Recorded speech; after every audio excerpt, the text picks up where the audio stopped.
ചാലക്കുടിയിലേക്കാണ്. ചാലക്കുടിയിൽ നിന്ന് ആസിഫ് മുഹമ്മദ് ഉണ്ട് നമുക്കിപ്പം. ആസിഫെ, ചാലക്കുടിയും ഈ പറഞ്ഞതുപോലെ ബ്ലോക്കിന്റെ അടുത്ത സ്ഥലമാണ് ചാലക്കുടി. പ്രത്യേകിച്ച് ഈ ചിറങ്കര ജംഗ്ഷനിലേക്ക് കാഴ്ചകൾ നമ്മൾ ഏറെക്കുറെ ദിവസങ്ങളോളം ചാനൽ നമ്മൾ കാണുന്നതൊക്കെയാണ്. എന്താണ് ഇന്ന് രാവിലെ?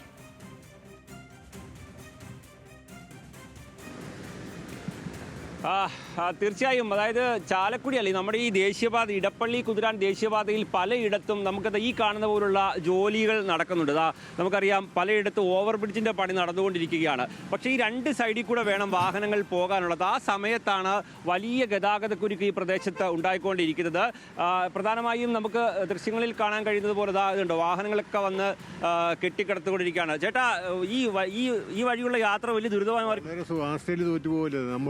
മെട്രോ പോകുന്നു, ഒരു സൈഡിൽ കൂടെ മെട്രോ പോകുന്നു, ഒരു സൈഡിൽ കൂടെ ബോട്ട് യാത്ര, ഒരു സൈഡിൽ കൂടെ ട്രെയിന്, ഒരു സൈഡിൽ കൂടെ വാഹനങ്ങളെ. ഇവിടെ ഈ ഇത്രയും വലിയ ബ്ലോക്ക് ഉണ്ടാവും വിചാരിച്ചോ? ഇല്ല, ഇതുപോലെ തന്നെ ഒരു റോഡ് ലോകത്തിൽ കാണുകയല്ല. ഹോസ്പിറ്റലിൽ പോവാണ്. അത് കാരണം ഹോസ്പിറ്റലിൽ പോവാണല്ലേ?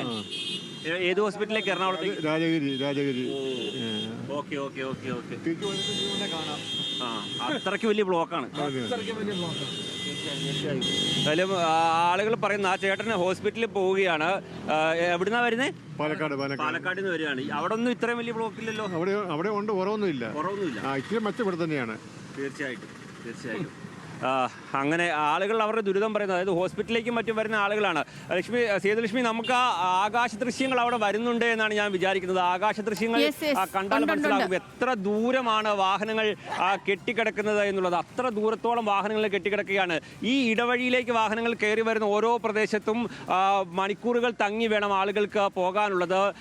ബൈക്ക് യാത്രക്കാരടക്കം ഈ സൈഡിൽ കൂടെ കയറി പോകുന്ന ബൈക്ക് യാത്രക്കാർക്ക് മാത്രമാണ് ഏതെങ്കിലും തരത്തിലൊന്ന് സുഗമമായി യാത്ര ചെയ്യാൻ കഴിയുകയുള്ളൂ. മറ്റ് വാഹനങ്ങളൊക്കെ കെട്ടിക്കിടക്കുകയാണ്. നമ്മൾ നേരത്തെ നൽകിയ ഹെലിക്യാം ദൃശ്യങ്ങളിലടക്കം അത് കാണാൻ കഴിയും. ഇതിൻ്റെ ഒരു പ്രധാനപ്പെട്ട പ്രശ്നം എന്ന് വെച്ചാൽ നമുക്കത് ഈ കാണാം, ഇവിടെ പ്രധാനപ്പെട്ട സ്ഥലങ്ങൾ ഈ ഓവർ ബ്രിഡ്ജ് ഒന്ന് കാണിച്ചു കൊടുത്തു. ഇങ്ങനെ ഓവർ ബ്രിഡ്ജിൻ്റെ പണി സ്വാഭാവികമായും വേണ്ടതാണ്.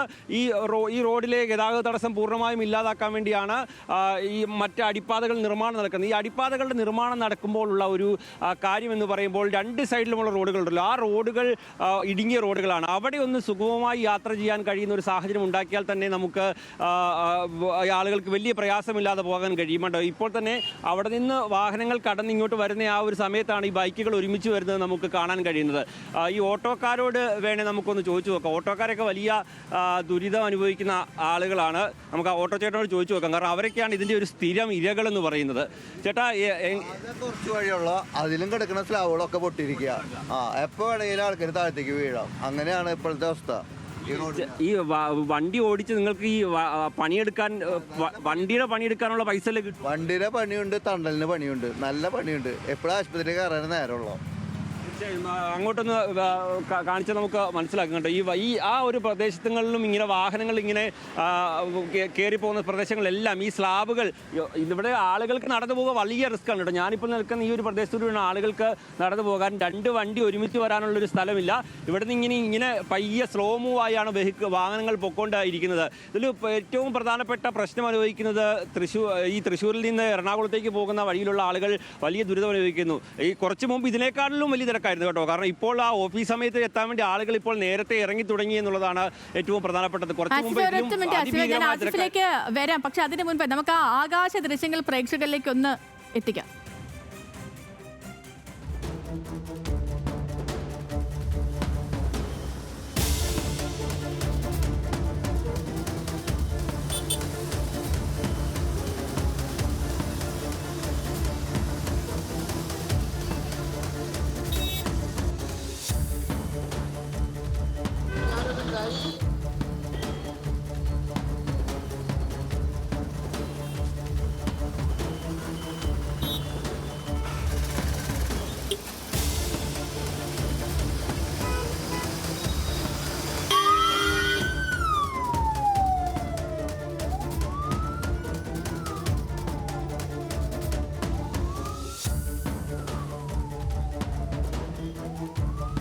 ഇതാണ് അവിടുത്തെ കാഴ്ചകൾ. ഈ സമയത്തെ തിരക്കുള്ള കാഴ്ചകൾ അങ്ങനെയാണ്. എത്ര ദൂരം നോക്കുക, ആ ദൃശ്യങ്ങൾ കാണുമ്പോൾ അറിയില്ലേ എത്ര ദൂരമാണ് ഈ വാഹനങ്ങൾ ആ ബ്ലോക്കിൽപ്പെട്ട് കിടക്കുന്നതെന്ന്. ഇഴഞ്ഞിഴഞ്ഞ് നീങ്ങുകയാണ്. 10 മണിക്കൊക്കെ ഓഫീസിൽ ഇറങ്ങുന്നവർ രാവിലെ 8:30 8 മണിക്കൊക്കെ വീട്ടിൽ നിന്ന് ഇറങ്ങേണ്ട അവസ്ഥയാണ് ഈ ഭാഗങ്ങളിലുള്ളവർക്ക്. ആസിഫ ഇത് പറഞ്ഞതുപോലെ ധനനഷ്ടമാണ്, ഇന്ധന നഷ്ടമുണ്ട്, സമയനഷ്ടമുണ്ട്. അതുപോലെ തന്നെ ഇപ്പം നമ്മളൊരു ഓട്ടോയിലൊക്കെ കയറി എങ്ങോട്ടെങ്കിലും ഓട്ടോയിലോ 2 വീലറിലോ ഒക്കെ കയറി ഏതെങ്കിലും ഈ ഭാഗത്തുകൂടെയൊക്കെ ഒരു 2 കിലോമീറ്റർ സഞ്ചരിച്ചാൽ പോലും നമ്മുടെ നടു ഒടിയുന്ന കാര്യത്തിൽ സംശയമൊന്നുമില്ല. ഇത് ഈ ദേശീയപാത അതോറിറ്റി അധികൃതർ അറിയാത്ത കാര്യമല്ല. എന്തെങ്കിലും രീതിയിൽ ഇതിനൊക്കെ ഒരു മാറ്റം വരുത്താൻ അവർ ശ്രമിക്കുന്നുണ്ടോ? ശ്രമം നടക്കുന്നുണ്ട്. കാരണം അത് വേറൊന്നും കൊണ്ടല്ല, ഹൈക്കോടതി കഴിഞ്ഞ ദിവസം വലിയ രീതിയിൽ അവർ കാര്യങ്ങൾ ഞങ്ങൾ ടോൾ അടക്കം നിർത്തിവെക്കുമെന്ന് ഹൈക്കോടതി പറഞ്ഞു. സ്വാഭാവികമായും ദേശീയപാത അതോറിറ്റിക്ക് ടോൾ നിർത്തലാക്കുക എന്നത് ചിന്തിക്കാനേ കഴിയില്ല. കാരണം ആളുകൾ എത്ര ദുരിതം അനുഭവിച്ചാലും ദേശീയപാത അതോറിറ്റിക്ക് ടോൾ പിരിക്കുക എന്നുള്ളതാണ്. ഈ കുഴിയും ഈ ദുരിതങ്ങളും ഒക്കെ താണ്ടി തൃശ്ശൂർ ഭാഗത്തേക്ക് പോകുന്ന ആളുകൾ, അതുപോലെ തന്നെ എറണാകുളം ഭാഗത്തേക്ക് പോകുന്ന ആളുകൾ ഈ ടോളിലേക്കാണ് നേരെ വന്ന് ചാടുന്നത്. അവിടെ ടോൾ കൊടുത്തതിന് ശേഷം വേണം എറണാകുളം ഭാഗത്തേക്ക് വരുന്ന ആളുകൾ അവിടെ ടോൾ കൊടുത്തിട്ട് പിന്നെ കുഴി എണ്ണി മുന്നോട്ട് പോകേണ്ട സാഹചര്യമാണ്. തൃശ്ശൂർ ഭാഗത്തേക്ക് പോകുന്ന ആളുകളാണെങ്കിൽ കുഴി എണ്ണി പോയിട്ട് ടോൾ കൊടുക്കേണ്ട സാഹചര്യമാണ്. അത്ര വലിയ ദുരന്തമാണ് ദേശീയപാത അതോറിറ്റി പലയിടങ്ങളിലും ഈ കുഴികൾ അടയ്ക്കാത്തതിനാലും ഈ പണി നടക്കുമ്പോൾ അതിന് ബദൽ സംവിധാനങ്ങൾ ഏർപ്പെടുത്താത്തതിനാലും. ഒന്നാമത് മഴക്കാലത്താണോ ഇത്തരത്തിലുള്ള പണികൾ ആരംഭിക്കേണ്ടത് എന്നുള്ളൊരു ചോദ്യമുണ്ട്. പ്രധാനമായും നമ്മൾ ഇവിടെ നിന്ന് വരുമ്പോൾ മുരിങ്ങൂർ വലിയ ബ്ലോക്കുണ്ട്, ചാലക്കുടി വലിയ ബ്ലോക്കുണ്ട്, പോട്ട വലിയ ബ്ലോക്കുണ്ട്, അതുപോലെ തന്നെ അങ്ങോട്ട് പോകുമ്പോൾ ആമ്പല്ലൂർ വലിയ ബ്ലോക്കുണ്ട്. അങ്ങനെ നിരവധി പ്രദേശങ്ങൾ, ആ പ്രദേശങ്ങളിലെ ബ്ലോക്കുകൾ ഇല്ലാതാക്കാനുള്ള സജ്ജീകരണങ്ങൾ ഞങ്ങൾ ഏർപ്പെടുത്തി തുടങ്ങി എന്നുള്ളതാണ് കഴിഞ്ഞ ദിവസങ്ങളിലൊക്കെ ദേശീയപാത അതോറിറ്റി ഹൈക്കോടതിയെ അറിയിച്ചിട്ടുള്ളത്. പക്ഷേ അത് എത്രത്തോളമാണ് എന്ന് നമുക്ക് ഇന്ന് രാവിലത്തെ ദൃശ്യങ്ങൾ നോക്കിയാൽ പോലും കാണാൻ കഴിയും. ചേട്ടാ, ഏത് ഭാഗത്തു നിന്നാണ് വരുന്നേ? സ്ഥിരം ഈ വഴി യാത്ര ചെയ്യുന്ന ആളാണോ? ഈ ബ്ലോക്ക് ഒരു ശമനമില്ലാതെ തുടരുമല്ലേ? ഭയങ്കര തീർച്ചയായിട്ടും അവരൊക്കെ എന്ന് വെച്ചാൽ എങ്ങനെയെങ്കിലും ഒന്ന് ഓഫീസിലേക്കോ ജോലി സ്ഥലത്തേക്കോ എത്തുക എന്നുള്ളത് ആ ലക്ഷ്യം വെച്ച് പാഞ്ഞുകൊണ്ടിരിക്കുന്ന ആളുകളാണ്. നമ്മളോട് സംസാരിക്കുന്നത് പോലും നമ്മൾ അങ്ങനെ പോലും അവരെ ബുദ്ധിമുട്ടിക്കാൻ കഴിയില്ല. കാരണം അത്രത്തോളം വിഷമതകളും ദുരിതങ്ങളും സഹിച്ചുകളാണ് ഓരോ ദിവസവും ഈ മഴക്കാലത്ത് എത്ര മണിക്കൂർ എന്ന് വെച്ചിട്ടാണ് ഇത് ഒരു ദിവസമാണെങ്കിൽ പോട്ടെ എന്ന് വെച്ചത് എല്ലാ ദിവസവും ഇത് തന്നെയല്ലേ. ഈ മനുഷ്യന്മാരെല്ലാം എല്ലാ ദിവസവും ഇങ്ങനെ മണിക്കൂറുകളോളം ബ്ലോക്കിൽ കിടന്നാണ് ഓരോ സ്ഥലത്തേക്ക് എത്തിപ്പെടുക. ശരി ആസിഫേ.